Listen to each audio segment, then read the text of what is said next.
Okay, dear students, this is Rashid Nawaz, your English teacher. Welcome to my online class again, organized by South Asian School and College, Chattogram. How are you? Alhamdulillah, sir. How are you? Okay, I'm also fine. Today, I'm going to take another class of your English second paper.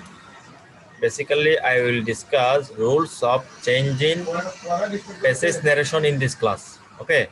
In the last class, I discussed rules of sentence narration, rules of changing sentence narration. But in this class, I will discuss rules of changing passage narration. আমরা গত ক্লাসে sentence narration অর্থাৎ একটা বাক্য থাকলে সেটাকে কিভাবে direct থেকে ইনডাইরেক্ট নারেশন করতে হবে সেই নিয়মগুলো পড়েছিলাম। আজকে আমরা প্যাসেজ একটা প্যাসেজ দেওয়া থাকলে সেই প্যাসেজ থেকে কিভাবে ডাইরেক্ট থেকে ইনডাইরেক্ট করব সেটা পড়বো। তবে এটা একটু ডিটেইলস আলোচনা, এখানে আমি বেসিক বিষয়গুলো আলোচনা করব। আর বাকিগুলো আমরা যখন মডেল টেস্টের মধ্যে প্যাসেজ নারেশন করব তখন আমি বলে দেব কিছু কিছু নিয়ম, যখন যেটা ব্যবহার করা হবে, যখন যেটা আসবে নিয়ম সেটা বলবো। আপাতত এখানে আমরা মূল কথাগুলো আলোচনা করব। কেমন? যখন আমরা প্যাসেজ নারেশন করব, একটা ডাইরেক্ট থেকে ইনডাইরেক্ট করব প্যাসেজে, সেখানে আরো কিছু নিয়ম কারণ আসবে, সেগুলো বলবো। এখানে ক্লাসে এগুলো শেষ করা সম্ভব না, সেজন্য। বুঝতে পেরেছো? Yes, sir. So dear students, now I am going to start today's class. Please listen and watch the class very attentively. Yes, sir.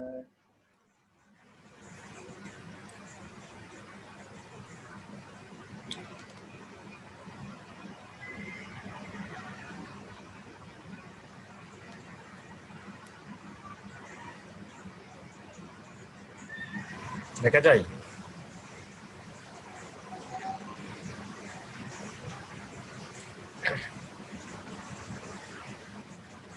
এটা হবে তোমার একটু ভুল হয়ে গেছে, এখানে এই হবে একটা প্যাসেজ হবে এটা, বুঝছো? আমাদের এখানে একটু ভুল হয়ে গেছে, এটা আমি বাদ দিয়ে দিচ্ছি। সেজন্য তোমরা একটা কাজ করো,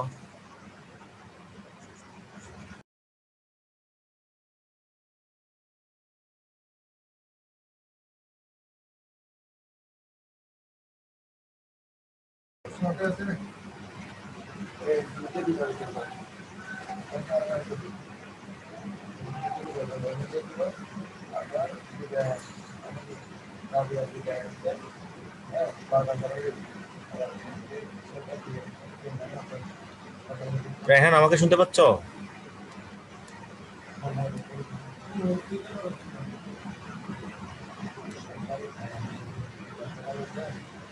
রায়হান শোনা যাচ্ছে?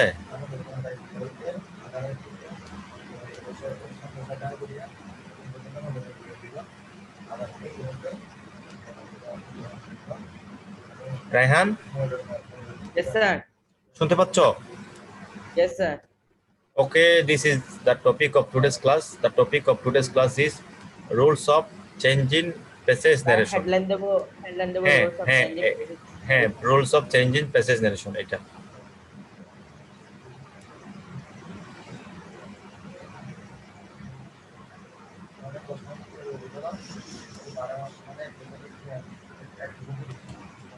Now you can see the learning outcomes of today's class. Actually, after completing this class, you will be able to will be able to know about narration and its kinds, and you will be able to change the speech from direct to indirect. Okay. Yes, sir. আমাদের মূল আলোচনা এখানে আমরা গত ক্লাসে passage নারেশনের নিয়মগুলো পড়েছি, আমরা সেন্টেন্স নারেশনের নিয়মগুলো পড়েছি। আজকে আমরা প্যাসেজ নারেশনের কিছু গুরুত্বপূর্ণ নিয়ম পড়বো। সবাই একটু খেয়াল করো তো, রিপোর্টিং ভার্বটি মাঝে বা শেষে থাকলে ডিরেক্ট নারেশন করার সময় তাকে শুরুতে নিয়ে আসতে হয়। অর্থাৎ আমরা সেন্টেন্স নারেশন যখন পড়ছিলাম তখন রিপোর্টিং ভার্বটা সবসময় প্রথমে থাকতো না রিপোর্টিং ভার্বটা, কিন্তু প্যাসেজ নারেশন যখন করতে যাওয়া সেক্ষেত্রে দেখবা যে রিপোর্টিং ভার্বটা অনেক সময় পেছনে থাকবে। কোথায় থাকবে? পেছনে থাকবে অথবা মাঝখানে থাকবে। সেক্ষেত্রে আমরা ডিরেক্ট থেকে ইনডাইরেক্ট করার সময় রিপোর্টিং ভার্বটাকে শুরুতে নিয়ে আসবো। একটু খেয়াল করো, our school garden looks very beautiful. Our school garden looks very beautiful. Everybody admires it. Everybody admires it. এই দেখো, সেট রুমি, এটা হচ্ছে রিপোর্টিং ভার্ব। এটা কি? Repeating verb. Reporting verb. তাহলে এটা এখানে শেষে আছে, কিন্তু আমাদের নিয়ম অনুযায়ী এটা প্রথমে ছিল। আমরা যখন চেঞ্জ করব, ইনডাইরেক্ট করব, তখন রিপিটিং ভার্ব থেকে শুরুতে নিয়ে আসবো। দেখছো? Role সেট, স্যার রোল লিখতে হবে? জি নাই, রোল লিখতে হবে? না লিখিও না, রুল লিখিও না। তোমরা আজকে একটু বুঝতে চেষ্টা করো, এখানে ডিটেলস আলোচনা করতে হবে তো, অনেক পড়া। এগুলো আমরা জেনারেশনে তো অনেক লিখছি, ঠিক আছে? এখানে একটু বুঝতে চেষ্টা করো, একটু বুঝতে চেষ্টা করো, অনেক কিছু মিলে যাবে গতকালের চেয়ে, গতকালের মতো। তাহলে এই রিপোর্টিং ভার্বটাকে আমরা ইনডাইরেক্ট করার সময় কোথায় নিয়ে আসবো? শুরুতে নিয়ে আসবো। বাকি নিয়মগুলো আগের মতোই থাকবে, ঠিক আছে? এই কথাটা এখানে বলছে, Rumi said that their school garden looked very beautiful and everybody admired it. ওই প্রেজেন্ট টেন্সে ছিল, এখন এটা ফার্স্ট টেন্স হয়ে গেছে। আরেকটা নিয়ম দেখো, রিপোর্টেড স্পিচটি যদি ইন্টারোগেটিভ সেন্টেন্স হয়, রিপোর্টেড স্পিচ যদি কি হয়? ইন্টারোগেটিভ সেন্টেন্স হয়, সেখানে সেই আমরা রিপোর্টিং ভার্বটা সেট থাকলে এটাকে পরিবর্তন করে আস্ক করব। কি করব? আস্ক করব। প্রশ্নবোধক বাক্য হলে, প্রশ্নবোধক বাক্য হলে, ঠিক আছে? আরেকটা নিয়ম হচ্ছে যে কি জানো, এইখানে একটু রিপোর্টেড স্পিচের ক্ষেত্রে একটু নিয়মের পরিবর্তন আছে। যদি অক্সিলিয়ারি দিয়ে শুরু হয় তখন ইফ অথবা ওয়েদার আনতে হয়, আর যদি ডাব্লিউএইচ ওয়ার্ড দিয়ে হয় তাহলে ডাব্লিউএইচ ওয়ার্ডটা এখানে বসে যায়, ডাব্লিউএইচ ওয়ার্ডটা কি হয়? এখানে বসে যায়, ঠিক আছে? তারপরে ওই আগের মতো ফার্স্ট টেন্স, প্রেজেন্ট টেন্স থাকলে ফার্স্ট টেন্স করে দিতে হয়। এটাকে আর ইন্টারোগেটিভে রাখা যায় না, এটাকে স্টেটমেন্টে নিয়ে যেতে হয়, অর্থাৎ অ্যাসার্টিভ সেন্টেন্সে নিয়ে যেতে হয়। একটু খেয়াল করো, হি said to me, he said to me what is your name. তাহলে রিপোর্টেড স্পিচ এখন কি? Interrogative sentence. এই জন্য আমাকে বলতে হবে হি আস্কড মি, এটাকে পরিবর্তন করে বলতে হবে কি? হি আস্কড মি, হোয়াটটা এখানে মাঝখানে বসে যাবে WH word, my name was. তাহলে এটা অ্যাসার্টিভ, অর্থাৎ স্টেটমেন্ট। এখানে আর ইন্টারোগেটিভ থাকবে না, কি হয়ে যাবে? কি হয়ে যাবে? স্টেটমেন্ট হয়ে যাবে, হোয়াট মাই নেম ওয়াজ। বুঝতে পেরেছো? Yes, sir. এরপরে দেখো, রিপোর্টের স্পিচটি যদি what, which, where, when, why, who, hmm, how প্রভৃতি ডাব্লিউএইচ ওয়ার্ড অর্থাৎ ডাব্লিউএইচ কোয়েশ্চন দিয়ে শুরু হয়, সেক্ষেত্রে ইনডাইরেক্ট স্পিচে অপরিবর্তিত থাকে। অর্থাৎ এই ডাব্লিউএইচ ওয়ার্ডগুলো পরিবর্তন হবে না, যে এটা যেভাবে আছে সেভাবে বসে যাবে। দেখছো? Nila said, Yes, sir. Nila said Shila how are you, এখন হবে Nila asked Shila how she How he was. বাস, এটা ইন্টারোগেটিভ ছিল তো, এই জন্য অক্সিলারি আগে ছিল, এখন এটা অ্যাসার্টিভ হয়ে গেছে, স্টেটমেন্ট হয়ে গেছে, এই জন্য অক্সিলারিটা পরে চলে গেছে, বারটা পরে চলে গেছে। তাহলে আমাকে মনে রাখতে হবে Nila asked Shila how she was. বুঝতে পেরেছো নিয়মটা? Yes, sir. 5 নম্বর নিয়মটা একটু দেখো, রিপোর্টের স্পিচ যদি উপযুক্ত ডাব্লিউএইচ ওয়ার্ড দিয়ে শুরু না হয়, অর্থাৎ ডাব্লিউএইচ ওয়ার্ড নাই, অক্সিলারি দিয়ে শুরু হয়েছে, am, is, are, was, were, have, has, had, shall, should, will, would, may, might, do, does, did, এগুলো দিয়ে যদি শুরু হয়, সেক্ষেত্রে আমরা এই তো ইনডাইরেক্ট স্পিচে ইফ অথবা ওয়েদার ব্যবহার করবো। কি করব? ইফ অথবা ওয়েদার, এখান থেকে যে কোনো একটা। দেখো, Mita said to me are you a student question. তাহলে আমরা দেবো এখানে ডাব্লিউএইচ ওয়ার্ড নাই, কি নাই? ডাব্লিউএইচ ওয়ার্ড নাই। তাহলে মিতা আস্কড মি, কি হবে? Mita asked me. Asked me. If অথবা ওয়েদার, দেখো এখানে কি ডাব্লিউএইচ ওয়ার্ড নাই, এই জন্য আমরা এখানে ইফ দেবা অথবা ওয়েদার দিবা, যে কোনো একটা। আই ওয়াজ এ স্টুডেন্ট, এটা প্রেজেন্ট টেন্সে ছিল, এখন পাস্ট টেন্স করে ফেলছি। I was a student, Mita asked me I was A A student. Student, ঠিক আছে? Yes, sir.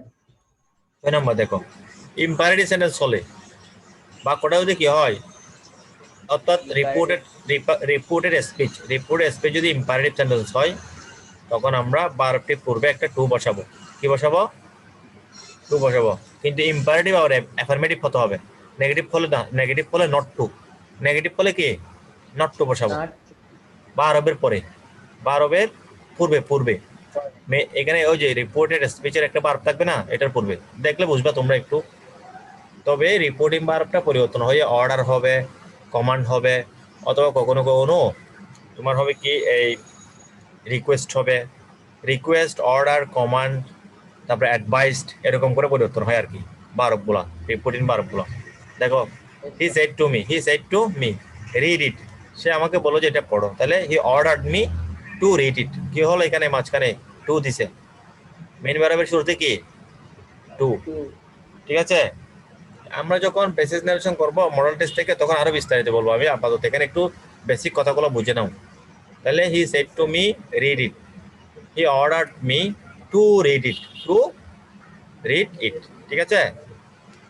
He ordered me to read ইট। এরপর দেখো, যদি বাক্যটা নেগেটিভ হয়, অ্যাফার্মেটিভ ইম্পারেটিভ, ঠিক আছে? ইম্পারেটিভ হয় যদি নেগেটিভ হয় তখন আমরা দেব নট টু। কি দেব? Not two. এখন দিছি শুধু টু, তখন দেব নট টু। দেখো, he said to me do it অথবা ডোন্ট ইট, এটা বাক্য ভুল হয়েছে। এখানে he said to me don't do it, এটা হবে যে কি বাক্যটা? Don't do it. কি হবে? Don't do it. এখানে একটু ভুল আছে, এটা হবে হি অর্ডার্ড মি। কি হবে? হি ordered me not to do it, not to do it, Do it. Negative হলে।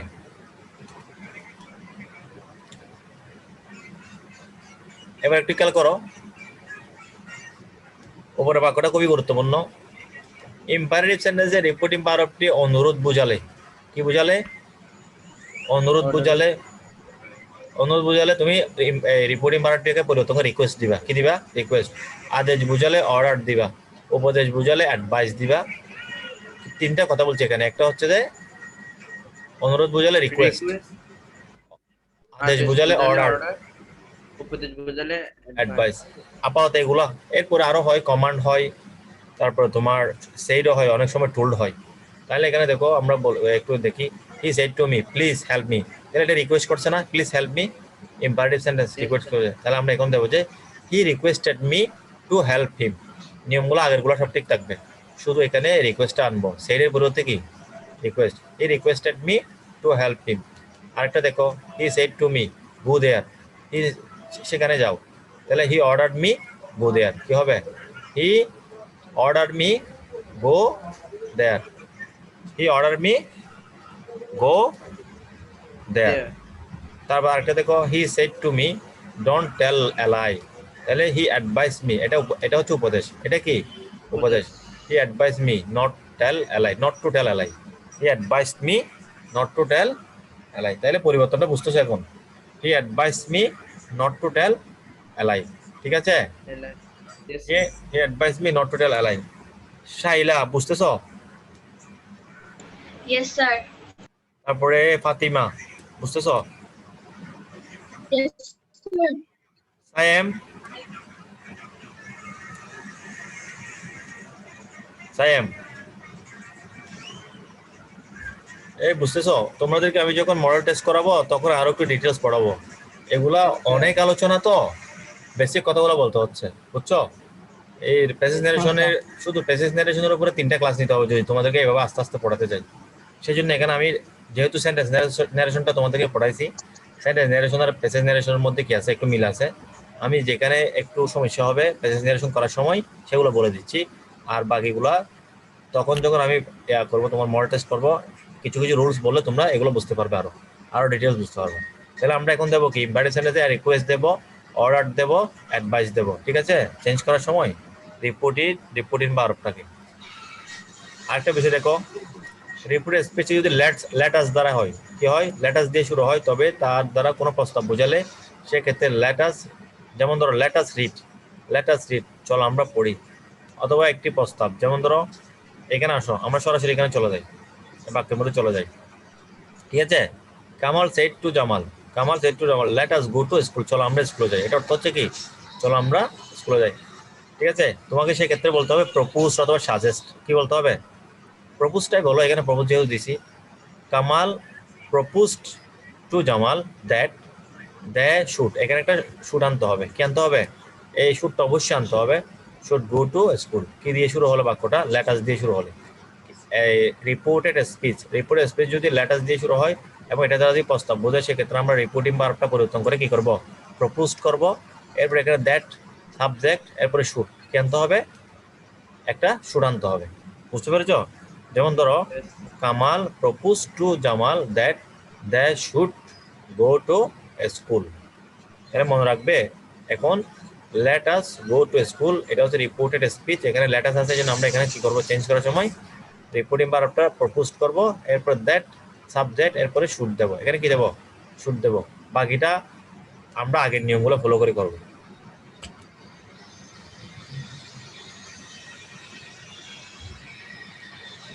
আরেকটা বাক্য দেখো, Imran said let us go there, তাহলে এটাও লেট আস। ইমরান প্রপোজড অথবা সাজেস্টেড দিবা এখানে, ইমরান প্রপোজড অথবা suggested that we should go there. এই দেখো সাবজেক্টের পর একটা শুড আনতে হয়, ঠিক আছে? Imran proposed or suggest that we should go there. এই রিপোর্টের স্পিচ যদি কি হয়, রিপোর্টের স্পিচ যদি কি হয়, লেটাস দ্বারা শুরু হয় এবং প্রস্তাব বোঝায়, ঠিক আছে?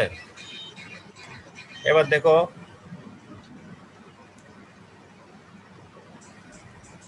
রিপোর্টের স্পিচ যদি তোমার লেটাস দ্বারা শুরু না হয়, let him, let her, let me এগুলো দিয়ে শুরু হয়, এই ক্ষেত্রে সেটটাকে পরিবর্তন করে তোমার করতে হবে কি উইস্ট, কি করতে হবে উইস্ট অথবা রিকোয়েস্ট করতে হবে। এই let him, let her, let me এভাবে হলে উইস্ট অথবা রিকোয়েস্ট, এবং রিপোর্টের স্পিচের বা আরবের আগে একটা মাইট আনতে হবে। কি আনতে হবে? মাইট আনতে হবে। ওখানে আনছিল শুট, এখন আনবা মাইট, ঠিক আছে? দেখো he shed let me do the work, let me do the work, তাহলে he wished that he might do the work, he wished that he might do the work। বুঝতে পারছো নিয়মটা? Yes, sir. এরপর দেখো ইম্পারেটিভ সেন্টেন্সের বিশিষ্ট, imperative sentence বিশিষ্ট রিপোর্টের স্পিচের পূর্বে যদি কোনো সম্বোধন পদ থাকে তবে তা নিচের স্ট্রাকচার অনুযায়ী হবে। নিচে একটা স্ট্রাকচার দেখো, এটা একটু সমস্যা হবে তোমাদের। দেখো এত কিছু আমি বোঝাচ্ছি না, এত কিছু বাদ, এখানে অনেক ডিটেলস আলোচনা, এগুলো লাগবে না, আমি একটু বুঝে দেখো। Lina shed to me friend listen to me, এই যে সম্বোধন করছে না, ফ্রেন্ড বলে, ফ্রেন্ড বলে সম্বোধন করছে তো, Yes, sir. এই জন্য এটা কি করতে হবে, চেঞ্জ করার সময় অ্যাড্রেসিং মি, দেখো অ্যাড্রেসিং মি অ্যাজ ফ্রেন্ড, এই এভাবে করে করতে হবে। She request me to listen to her, she অথবা লিনা requested me to listen to her. কিন্তু এই যে ফ্রেন্ড বলাটার কারণে, এই সম্বোধন করে ফ্রেন্ড বলাটার কারণে তোমাকে এখানে কি করতে হবে, addressing me as friend, addressing me কি হবে, অ্যাজ ফ্রেন্ড, ঠিক আছে? Yes, sir. এরপরটাই দেখো, Sharmi said to Urmi sister help me, তাহলে সিস্টার বলে কি করেছে, উর্মিকে সম্বোধন করেছে। এটা করবো আমরা কি, addressing Urmi as sister, she অর্থাৎ শি মানে হচ্ছে এখানে Sharmi requested Urmi to help her, Sharmi requested Urmi to help হার, ঠিক আছে? বুঝা গেল? Yes, sir.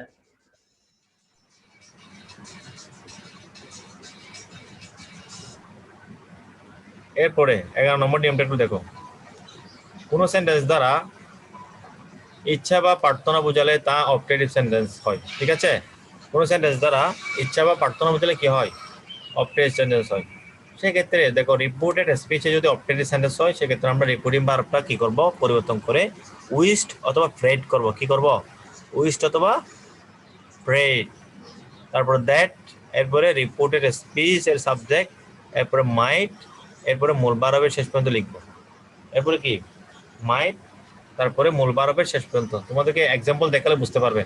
মনে রাখবে কি, এখানে মনে রাখবে যে উইস্ট অথবা ফ্রেড হবে, রিপোর্টিং ভার্বটি পরিবর্তন হয়ে উইস্ট অথবা ফ্রেড হবে। একটু দেখো,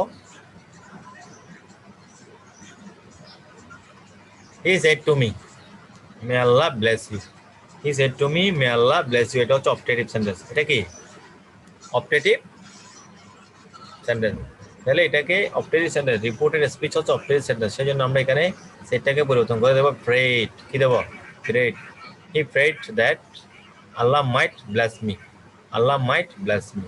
এই যে দ্যাটটা আসবে, এরপরে মে হয়ে যাবে, মেটা পরে চলে যাবে, মাইট হবে, এখানে কি হবে, মাইট হবে। আবার দেখো, he said to me may Allah bless you, he prayed that Allah might bless me, he prayed that Allah might bless me, ঠিক আছে?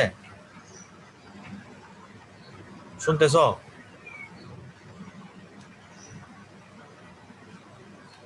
Yes, sir. এরপর দেখো, the girl said, the girl said may my mother, এটা কি পড়ো তো রাহান? জি স্যার, তুমি কি ক্লাসে নেই? আছি স্যার। মাই মাদার, এটা পড়ো, মাই মাদার কি হবে? Come round. রাউন্ড। এবার এখানে একটা লেখা উঠে গেছে তো সেই জন্য। তাহলে এটা আমরা কি দেবো? উইশড দিয়ে করবো। The girl wish that his mother might come round. His mother কি হবে? উইশড হবে। ঠিক আছে। এরকম আবার এক্সক্লামেটরি সেন্টেন্স হলে কি হয় সেটা একটু দেখো। এরকম যদি আবার কি হয় এক্সক্লামেটরি সেন্টেন্স হয় সেক্ষেত্রে তোমরা মনে রাখবা, যদি আনন্দ বোঝাই, এক্সক্লামেটরি সেন্টেন্স যদি আনন্দ বোঝাই সেক্ষেত্রে বলবো যে এক্সক্লেম উইথ জয়। দুঃখ বোঝালে এক্সক্লেম উইথ সরু। দুঃখ বোঝালে কি? এক্সক্লেম উইথ সরু। আবার কখনো এক্সক্লেম উইথ গ্রিফ হয়, কখনো কখনো এক্সক্লেম ইন ওয়ান্ডার হয়। এগুলো আমরা আমরা আপাতত দুইটা মনে রাখি, এটা বেটার হবে। আমি যখন প্রেজেন্টেশন করাবো তখন বলবো অন্যগুলো। এক্সক্লেম উইথ জয় আনন্দ বোঝালে, দুঃখ হলে এক্সক্লেম উইথ সরু। দুঃখ হলে কি হবে? Exclaim with sorrow. দেখো, he said how beautiful the garden is.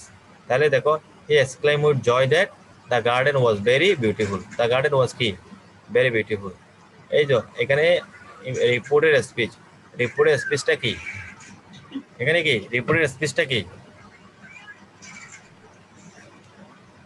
কোথায় স্যার?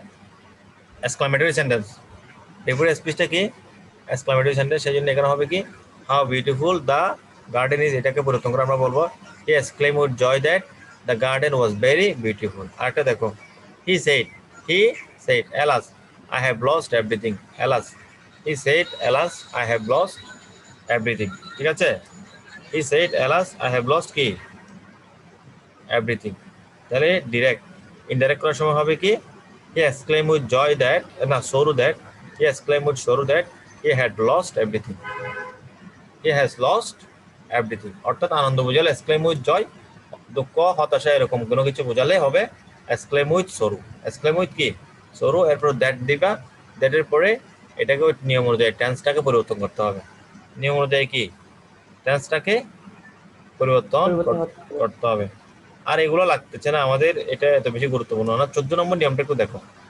এখানে বলা হচ্ছে যে একজন ব্যক্তি যদি কয়েকটা প্যাসেজ নারেশনে কয়েকটা স্টেটমেন্ট দেয়, অর্থাৎ কয়েকটা রিপোর্টেড স্পিচ বলে, সেক্ষেত্রে প্রথমে আমরা সেড ডেট বলবো, তারপর আমরা অ্যাডেড ডেট বলবো, এরপর আমরা ফার্দার অ্যাডেড বলবো, এরপর আমরা অলসো অ্যাডেড বলবো, অলসো সেড বলবো।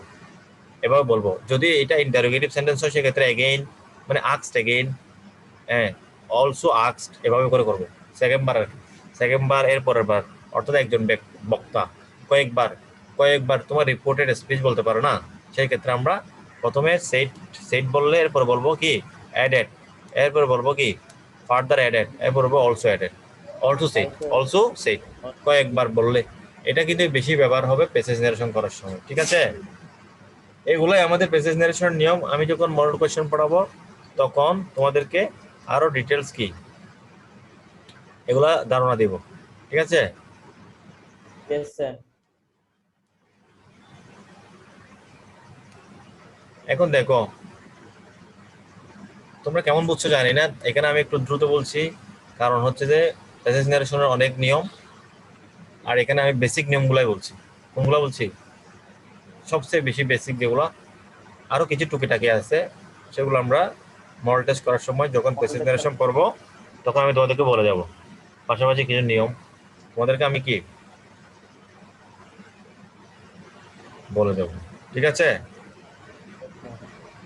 একটা জিনিস, কয়েকটা জিনিস মনে রাখলে ক্লিয়ার হয়ে যায়, সেটা হচ্ছে তোমার সেন্টেন্সের গুলা। যেমন আমি তোমাদেরকে বলছি যে একটু খেয়াল করো সেন্টেন্সের নিয়মগুলা। সেন্টেন্সের নিয়মগুলো বলতে কোনগুলো কোনগুলো আমি একটু দেখাই। Assertive, interrogative. না, আমি দেখাচ্ছি, একটু খেয়াল করো। যেমন ধরো, হ্যাঁ, এই যে ইন্টারোগেটিভ নিয়মটা একটু গুরুত্বপূর্ণ, এটা বেশি আসে পরীক্ষায়। এখানে দুই রকমের নিয়ম ফলো করবে। একটা হচ্ছে যদি ডাব্লিউএইচ ওয়ার্ড থাকে তখন ডাব্লিউএইচ ওয়ার্ডটা মাঝখানে বসে যাবে। রিপোর্টিং বা আরেকটা চেঞ্জ হয়ে সেট থাকলে, টুল থাকলে এটা আক্স হবে। কি হবে? আক্স হবে।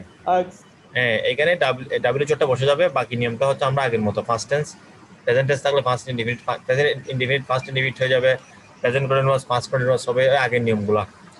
আবার যদি ডাব্লিউএইচ ওয়ার্ড না থাকে সেক্ষেত্রে যদি তোমার ইয়া হয়, এই am is are was were, have has had, shall should, will would, may might can could এগুলো থাকে অক্সিলারি থাকে সেক্ষেত্রে তোমাকে বসাতে হবে কি ইফ অথবা ওয়েদার ইফ অথবা কি ওয়েদার এই মাঝখানে রিপোর্টিং ভার্বটা হবে সবসময় আক্স মিটা আক্স মি ইফ অথবা ওয়েদার দিবা আই ওয়াজ এ স্টুডেন্ট বুঝতে পেরেছো আরেকটা হচ্ছে ইম্পারেটিভ সেন্টেন্স ইম্পারেটিভ সেন্টেন্সের ক্ষেত্রে সবসময় আমরা অ্যাফার্মেটিভ বলে মেইন ভার্বের আগে একটা টু বসাবো এই দেখো টু দেখছো হি অর্ডার্ড মি টু রিড ইট যদি নেগেটিভ বাক্য হয় সেক্ষেত্রে আমরা নট টু বসাবো এবার করে নেগেটিভ করো ডোন্ট ডু ইট তখন এটা হবে হি ordered me not to do it Do it.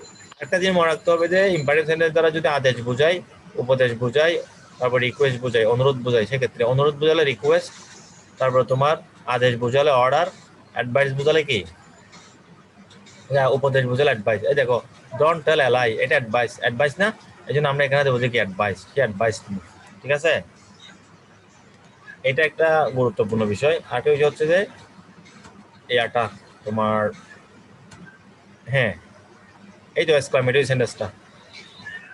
সেন্টেন্সটা খুবই গুরুত্বপূর্ণ এক্সক্লামেটরি সেন্টেন্স আরেকটা যে দেখতো সেটা হচ্ছে তোমার কি অপটেটিভ সেন্টেন্সের ক্ষেত্রে রিপোর্টিং ভার্বটা উইস্ট অথবা প্রেস্ট হবে কি হবে উইস্ট অথবা প্রেস্ট হবে সাবজেক্টের পরে মাইট হবে সাবজেক্টের পরে কি হবে মাইট হবে এটা ঠিক আছে আবার দেখো এক্সক্লামেটরির ক্ষেত্রে দুটা নিয়ম একটা হচ্ছে যে এক্সক্লেম উইথ জয় আর যদি তোমার ইয়া বোঝাই এই হতাশা অথবা দুঃখ বোঝাই সেক্ষেত্রে হবে যে এক্সক্লেম উইথ সরু এক্সক্লেম উইথ কি সরু যেমন ধরো how beautiful the garden is এটা হচ্ছে একটা এক্সাইটিং বোঝাচ্ছে আনন্দ বোঝাচ্ছে হ্যাঁ হ্যাপিনেস বোঝাচ্ছে এই জন্য আমরা এখানে বলবো যে হি এক্সক্লেম উইথ কি joy that the garden was very beautiful এটাকে প্রেজেন্ট টেন্সে আছে পাস্ট টেন্সে করে দিতে হবে তারপর দেখো alas I have lost everything হাই আমি সবকিছু হারিয়েছি তাহলে এটা দুঃখ বোঝাচ্ছে না হতাশা বোঝাচ্ছে না এই জন্য আমরা এখানে দেবো যে কি হি এক্সক্লেমড উইথ সরু that he had lost everything এটাকে ফার্স্ট প্রেজেন্ট পারফেক্ট ছিল এটা আমরা ফার্স্ট পারফেক্ট করছি আগের নিয়ম অনুযায়ী ওই যে সেন্টেন্স নারেশনের নিয়ম অনুযায়ী বুঝতে পেরেছো নিয়মগুলো বুঝতে পেরেছো এখন তো এভাবেই আমাদের প্রেজেন্টেশনটা করতে হবে আমরা যখন মডেল টেস্ট করব তখন বিস্তারিত করব ঠিক আছে মূল কথা তো প্রেজেন্টেশনটা তোমরা মডেল টেস্টটাই করবা so dear student that's all for today